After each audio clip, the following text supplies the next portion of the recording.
बच्चों आज हम पढ़ेंगे मल्टीप्लिकेटिव प्रॉपर्टीज़ ऑफ इंटीजर्स। तो इसमें भी मल्टीप्लिकेशन प्रॉपर्टीज़ में भी बहुत सारी प्रॉपर्टीज़ होती हैं। जैसे नंबर 1 है क्लोजर प्रॉपर्टी। इसमें क्या होता है क्लोजर प्रॉपर्टी में, सपोज़ करो ए और बी दो इंटीजर हैं। तो अब हम जब ए की मल्टीप्लाई करेंगे बी में, तो हमारा जो आंसर आना चाहिए वो क्या होना चाहिए, एक इंटीजर होना चाहिए। जैसे हमने ए की वैल्यू मान ली 1 और बी की वैल्यू मान ली हमने 2, मैंने सॉल्व करके आंसर क्या आया, 2 आया। तो 2 एक इंटीजर है ना। तो यही है हमारी क्लोजर प्रॉपर्टी कि अगर दो इंटीजर हैं उनका जब हम प्रोडक्ट करें तो जो आंसर आए वो एक इंटीजर होना चाहिए। अब हमारी नेक्स्ट प्रॉपर्टी है कम्यूटेटिव प्रॉपर्टी।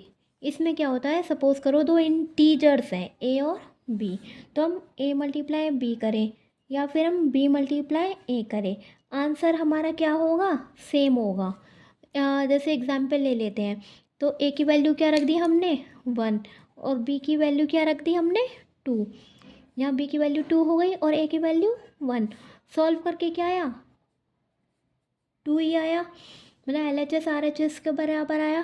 तो यही हमारी कम्यूटेटिव प्रॉपर्टी है। मतलब अगर हमने ए मल्टीप्लाई बी करा या फिर हमने कर दिया बस ऑर्डर चेंज कर दिया, 2 मल्टीप्लाई 1 कर दिया, मतलब बी मल्टीप्लाई ए, तो आंसर हमारा सेम ही आएगा। मतलब 3 मल्टीप्लाई 2 करो या 2 मल्टीप्लाई 3, आंसर क्या आना है, सेम ही आना है। ये हमारी कम्यूटेटिव प्रॉपर्टी है। नेक्स्ट हमारी प्रॉपर्टी आती है एसोसिएटिव प्रॉपर्टी। अब एसोसिएटिव प्रॉपर्टी में क्या होता है, सपोज़ करो 3 इंटीजर्स हैं ए बी और सी। अब हमने क्या करा, A multiply B multiply C करा और यहाँ ब्रैकेट में हमने ये पहले ये दो ले लिए ए और बी, फिर हमने यहाँ भी A multiply B multiply C करा। अब हम ब्रैकेट में हमने पहले बी मल्टीप्लाई सी वाले ले लिए, तो इनका आंसर क्या है, सेम ही आएगा। अब आप पूछोगे कैसे, तो मैं एग्जाम्पल देती हूँ। जैसे ए की वैल्यू क्या ले ली हमने 1, बी की वैल्यू ले ली 2 और सी की वैल्यू ले ली 3। ठीक है, यहाँ भी ए की वैल्यू 1, बी की वैल्यू 2 और सी की वैल्यू 3। तो अब हम इसे सॉल्व कैसे करेंगे, पहले हम ब्रैकेट वाला सॉल्व करेंगे। तो 2 1 ज़ा 2, अब ये एज इट इज़ नोट कर देंगे। अब ये 1 मल्टीप्लाई, इसे सॉल्व करेंगे, ब्रैकेट में है ये 3 2 ज़ा 6। तो अब ये सॉल्व करके क्या आया 6 और ये इसे भी सॉल्व करके क्या आया 6। ना हमारा आंसर सेम आ रहा है ना, LHS RHS के बराबर आ रहा है। तो यही हमारी एसोसिएटिव प्रॉपर्टी है कि अगर 3 इंटीजर दे रखे हैं तो हम पहले 2 की मल्टीप्लाई कर दें फिर तीसरे की करें, या फिर हम पहले लास्ट के 2 की कर दें और फिर पहले वाले की करें, तो आंसर हमारा सेम आता है। मतलब ऑर्डर चेंज कर रहे हैं पर हमारा आंसर सेम आएगा। अब हमारी होती है नेक्स्ट प्रॉपर्टी, क्या है, डिस्ट्रीब्यूटिव प्रॉपर्टी। क्या प्रॉपर्टी है, डिस्ट्रीब्यूटिव प्रॉपर्टी। अब इसमें सपोज़ करो ए बी और सी 3 इंटीजर हैं।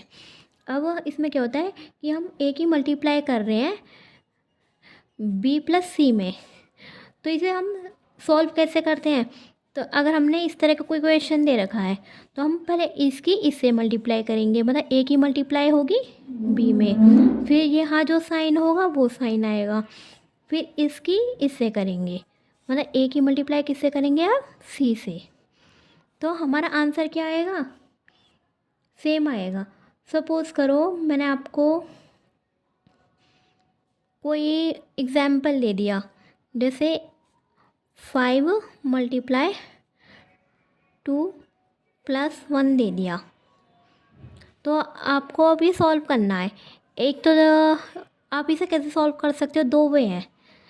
एक तो हमने क्या करा, 5 मल्टीप्लाई, हमने ये सॉल्व कर लिया, ब्रैकेट वाला सॉल्व होता है पहले, 3 आ गया, तो 5 3 ज़ा 15। इसका दूसरा वे क्या है कि हमें डिस्ट्रीब्यूटिव प्रॉपर्टी तो पता ही है कि अगर हम इस तरह का कोई क्वेश्चन हो तो हम इसकी पहले इससे मल्टीप्लाई करेंगे, मतलब 5 की मल्टीप्लाई 2 से, फिर ये वाला साइन आएगा प्लस का। अब इसकी इससे मल्टीप्लाई करेंगे, मतलब 5 की मल्टीप्लाई किससे करेंगे, 1 से। अब इन दोनों को सॉल्व करेंगे, 5 2 ज़ा 10 और यहाँ प्लस का साइन आ गया। अब 5 की 1 से करेंगे, 5 1 ज़ा 5। तो अब इन्हें सॉल्व करके क्या आंसर आया? 5 वन ज़ा 5। तो इन्हें सॉल्व करके क्या आया? 15 आया। तो हमारा LHS RHS के बराबर आ रहा है।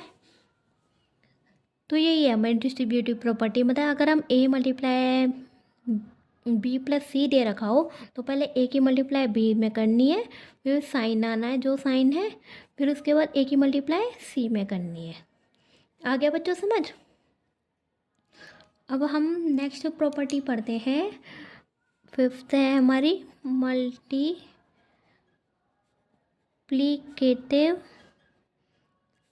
आइडेंटिटी। क्या है? Multiplicative identity. इसमें क्या होता है, सपोज़ करो ए कोई इंटीज़र है, तो इसमें क्या है, जैसे हम ए की मल्टीप्लाई 1 में करें या फिर हम 1 की मल्टीप्लाई ए में करें, आंसर हमारा क्या आएगा? ए ही आएगा, मतलब इंटीज़र ही आएगा। जैसे मान लो हमने ए की वैल्यू क्या ले ली? 2 ले ली, तो 2 मल्टीप्लाई 1 करें या 1 की मल्टीप्लाई, यहाँ ए की वैल्यू 2 है ना, ऐसे रख दी, 2 वन ज़ा 2 और 2 वन ज़ा 2, आंसर ए ही आया ना, 2 ही आई वैल्यू। तो यही है हमारी मल्टीप्लिकेटिव आइडेंटिटी। इसमें क्या हुआ, मतलब कि एक इंटीज़र है, उसकी अगर हम 1 से मल्टीप्लाई कर रहे हैं या फिर हम 1 की मल्टीप्लाई उसी इंटीज़र में कर रहे हैं, तो आंसर हमारा वही आता है। जैसे सपोज़ कर लो 5 वन ज़ा 5 करो या 1 मल्टीप्लाई 5 करो, 1 5 ज़ा भी 5 हो, तो सेम आंसर आता है ना। यही है हमारी मल्टीप्लिकेटिव आइडेंटिटी। तो हम क्या बोलेंगे इसमें? 1 क्या हो गया?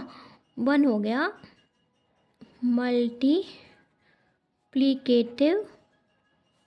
आइडेंटिटी। आपसे ये क्वेश्चन पूछ लिया जाता है कि इंटीजर्स का मल्टीप्लिकेटिव आइडेंटिटी की वैल्यू बताओ, तो क्या आएगी? 1। ठीक है। अब हमारा नेक्स्ट आता है